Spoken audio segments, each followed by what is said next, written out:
او بیروزګاری به حاله ختمېږي دا په نارو نه ختمېږي موږ بدبختي دا ده چې موږ خو په دوو ژرندو دل کېږو دلته کې لوږه ده دلته غربت دی دلته بدامني ده دلته کې ډېر بدلات دي د غږ نیوز کتونکو په پروګرام درس کې درته هرکلی وایم تاسو ته به معلومه وي چې په درس کې منګه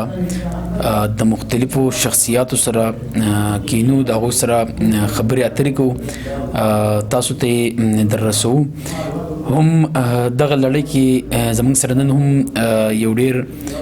پوهه او سیاسي شخصیت ناسته کوي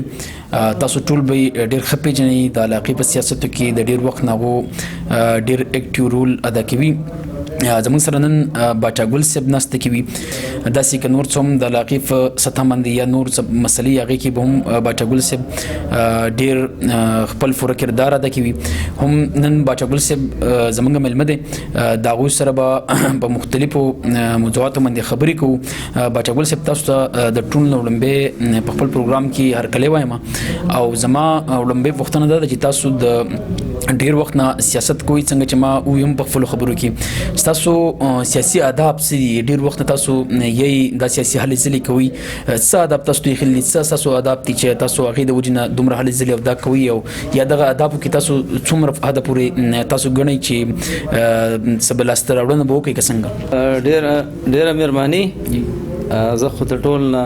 اول د غږ نیوز ډېر زیات مشکور یم تاسو موږ ته ټایم راکړو چې موږ هغه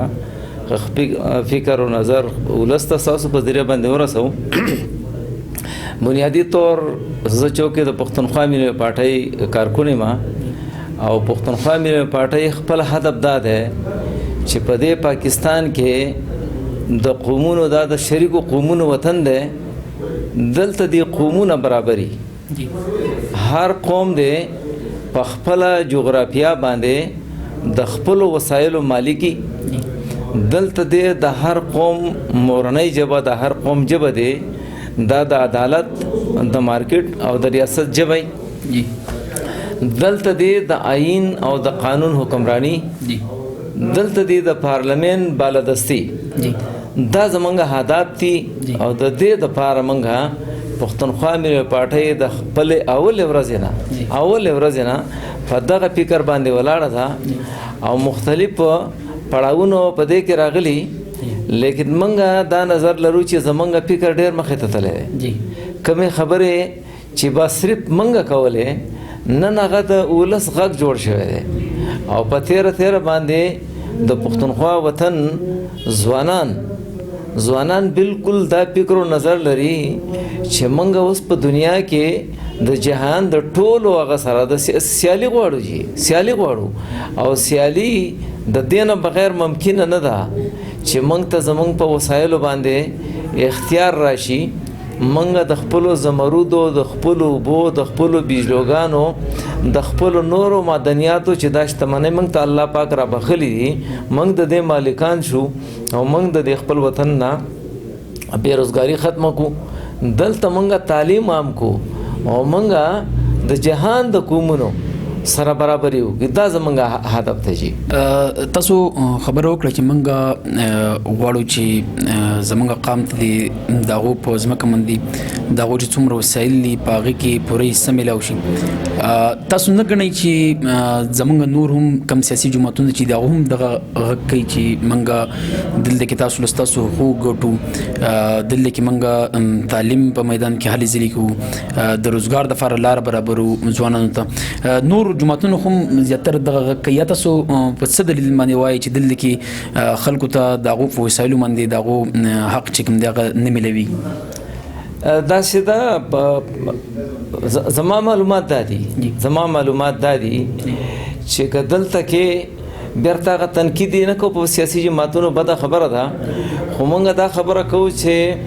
زه به یې درته یو وړه خبره هغه کومه دا د دې 14 اکتوبر د بهان نیوز کې یو خبر لګېدلی او خبر داسې دی چې د پاکستان د اسټبلیشمنټ یا حکمرانانو د چینیز د یو ټیکه ورکړی د اباسین په غاړه باندې چې د سره زر ځان له وګوري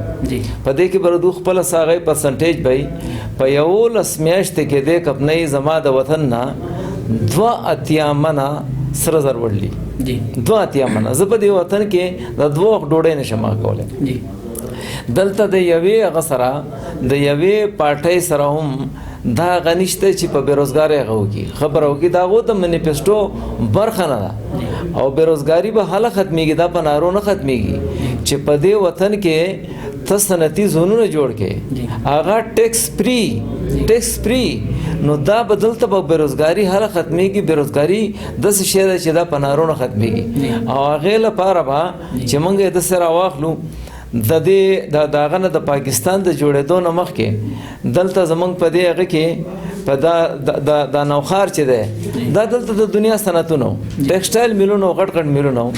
په دې درګۍ کې صنعت و زموږ په دې کوهاټ کې صنعت په ډېر اسمل خان کې صنعت په دې منګوره کې ډېر لوی صنعت په دې منګوره کې مونږ نوې صنعت خورانه وړ هغه شته صنعت چې هغه لاړ شو ختم شو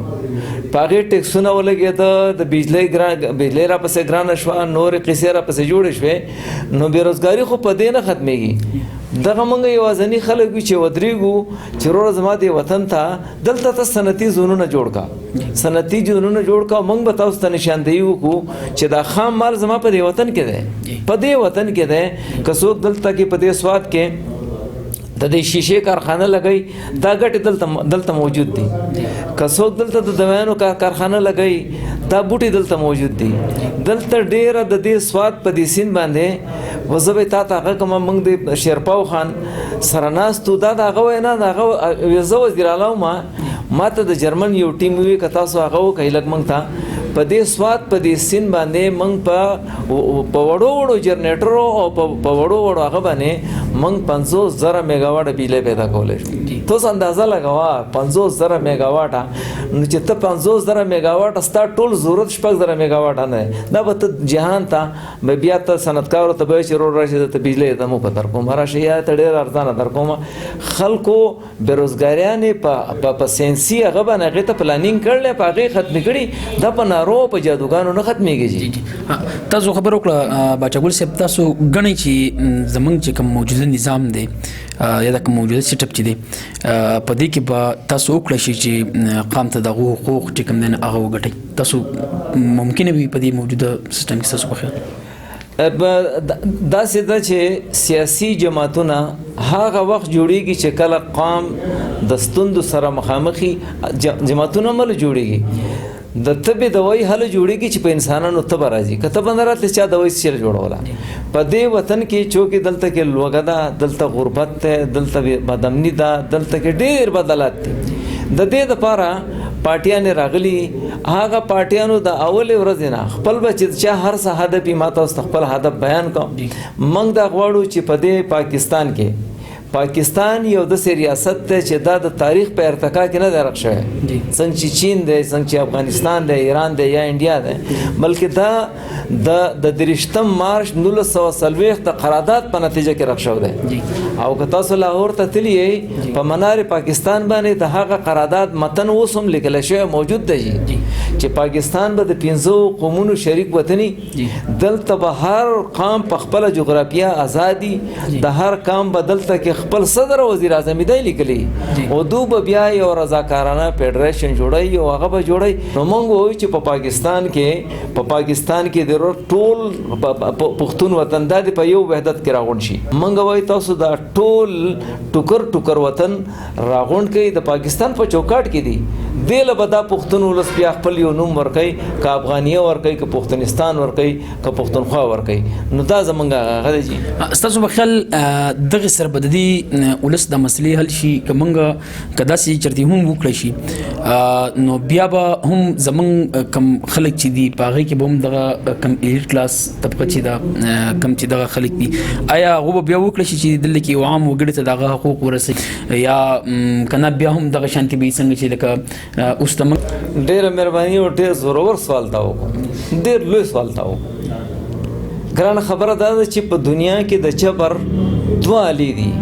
دوه طرده په انسانانو باندې جبر کېږي یو ته موږ قومي جبر وایو بل ته موږ طبقاتي جبر وایو دا وخت چې تر واخلې یو 2-3 ملکونه به سکم 200 ملک دي په دې کې به یو 2 ملکونه داسي چې الته کې به طبقاتي او قومي دواړه جبر نه جی لکه په شمالي کوریا شوا لکه کیوبا شوا دا به داسي چې الته کې به دا قومي جبر بم نه طبقاتي بم نه مگر په نور په دنیا په ټولو ملکونو کې کجت طبقاتي جبر شته مگر قومي جبر هغه ختم کړي د دې سعودي ته چې موږ زو دا کې دي چې یو عربي شیخ مالدار بل هغه کم سے کم دا قومي جبر پینشتا قومي جبر نشتا کته راوخلی په دا جاپان کې به د طبقاتي خبره خامخای لیکن قومي سوال نشتا په استرالیا او امریکا کې یا په ایران کې یا په بل ملک کې دو کم سے کم هغه طبقاتي جبر بشته لیکن قومي جبر نشتا په نتیجه کې هغه سونا هغه د جی ټونه ایڈوانس دي سونا سہولتونه ځان طرح کړلی ټونه سہولتونه دا ریاستونه چې کم د سابقه تیر شوی د سوشلیست هغه بلاک نه بل شوی دی قازقستان ازبکستان ترکمن دې ته چلاړ شي دلته ولس نه د بجلی بل ورکړي نه د ګیس ورکړي نه د اوبو ورکړي نه د ټلیفون ورکړي دا ټول سہولتونه دي مونږ چې کوم غوښتنې حق نن خدا عامه چې تلاړ شي یو سعودي به درسه پیدا نه کی چې هغه دا چغه وي چې ماته علاج نه ملويږي یو سعودي د سینې چې ماته روزګار نه ملويږي زمونږ بدبختی دا ده چې مونږه خو په دوو ژوندو دل کیږو دلته هم قومي جبر ده هم دلته طبقاتي جبر ده زه بالکل دا فکر او نظر لرم چې تا کوم داخلي تور تا نه هغه کړه د دغه ظالمانو ته نه آزاد کړه هغه حاصلات ممکن نه ده زمونږ بالکل په دې باندې نظر ده موږ سیاسي خلک یو موږ د جاګیردارۍ خلاف یو موږ د مذهبي تنګ نظرۍ خلاف یو موږ د هر جبر هغه جبر چې د یو مذهب خلک په بل مذهب کې موږ خلاف یو موږ د دې جبر چې سړی په خزو کوي د دې خلاف یو موږ د دې جبر چې یو قوم په بل کې د دې خلاف یو بچا ګل تاسو جوړه مشاهده لري ډیر وخت نه سیاست په میدان کې تاسو څه غنئ چې نن ځوان کې څومره سیاسي شعور دی نن په یونیورسيټیانو کې د یونیورسيټیانو د لیول ډیر ایجوکیټډ خلک دي او په تیر د تاسو دی هغه ته د غږ نیوز ته چې زګورم دا د ځوانانو ډیر حاصل کړل بل دا چې د کراچۍ کې چې زمونږ سره کم ناروا وشو 10,000 پورې خلک منګه خلکو مړ کړو بے ګناه مړ کړو هیڅ ګناه نه په څه خبره مړ شو څنګه چې د سواد خلکو ته اوس پورې دا پته نشته چې موږ ولې خلکو حلال کړو دغه سي د کراچۍ پښتنو د ټولو سيزونو چې کم سيز مخه تراوسته د ځوانانو په ذهن کې ځوانان بالکل د نتیجې ته دا دوره د هغه سره به د دې خلکو په شعور کې د پښتونخوا وطن د ځوانانو په شعور کې به ډېر لوی اضافه روانه ده نو موږ په دې باندې ډېر زیات خوشبینه یو چې زمونږ د وطن ځوانان چې دي د پرون په مقابل کې نن ډېر زیات باشعور دي او دا به زمونږ مټه او زمونږ دماغ جوړي اخري پښتنه وکم چې استاسو په خیال باندې موږ چې موجوده زمونږ چې کوم نظام د کوم سیټ اپ دی نو دغه کې دي چې یو مخلصه یو فوه ملګری یو کس هغه په دې کې داوا موټ اغستې شي او هغه یا کول شي چې هغه الیکشن ته ودرېږي او هغه منتخب شي او پارلیمنت ته ورسیږي تاسو په خیال باندې دا سیده بالکل دا ممکن ده خود دې خپل شرایط دي شرایط دي چې ترکمه پورې په دې ملک